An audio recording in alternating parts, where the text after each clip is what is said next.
আসসালামু আলাইকুম প্রিয় ফুটবল ফ্যান্স। ফুটবল দেশের আরও একটি ভিডিওতে আপনাকে স্বাগতম। নিজেদের শেষ ম্যাচে গত 10 অক্টোবর শুক্রবার দক্ষিণ কোরিয়ার বিপক্ষে প্রীতি ম্যাচে মাঠে নেমেছিল ব্রাজিল। সেই ম্যাচটিতে দক্ষিণ কোরিয়াকে 5-0 গোলের বড় ব্যবধানে হারিয়ে মাঠ ছেড়েছিল সেলেসাওর।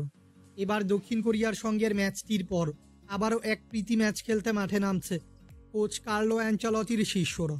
আজকের এই ভিডিওতে আলোচনা করব ব্রাজিলের পরবর্তী ম্যাচ কার বিপক্ষে এবং ম্যাচটির সময়সূচি, মুখোমুখি পরিসংখ্যান ও লাইভ ইনফো নিয়ে। মূল ভিডিওটি শুরু করার আগে আমাদের চ্যানেলে প্রথমবার এসে থাকলে চ্যানেলটি সাবস্ক্রাইব করে আমাদের সাথেই থাকবেন।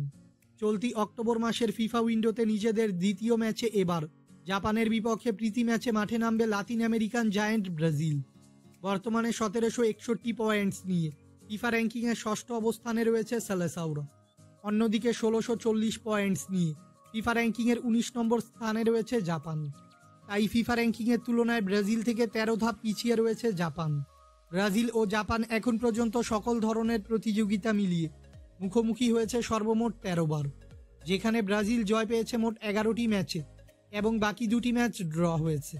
অর্থাৎ মুখোমুখি দেখায় ব্রাজিলকে পরাজিত করতে পারেনি জাপান।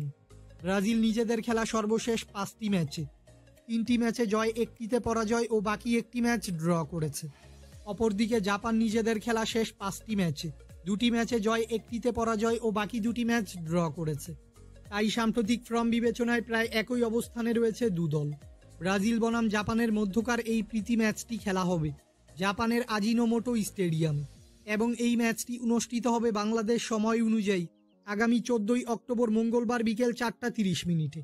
ভক্তদের ব্রাজিল ও জাপানের মধ্যকার এই প্রীতি ম্যাচটি সরাসরি দেখতে হলে ম্যাচটি চলাকালীন সময় ফেসবুকের সার্চ বারে এসে এই নির্দিষ্ট কিওয়ার্ডটি লিখে সার্চ করলেই ভক্তরা ব্রাজিলের এই ম্যাচটি দেখতে পারবেন। এছাড়াও ব্রাজিল অবশ্যই চাইবে এ ম্যাচে জয় নিয়ে অক্টোবর মাসের ফিফা উইন্ডোটি শেষ করতে। ফুটবলের সকল নিউজ এবং আপডেটস পেতে আমাদের চ্যানেলটি সাবস্ক্রাইব করবেন এবং আমাদের সাথেই থাকবেন। ধন্যবাদ।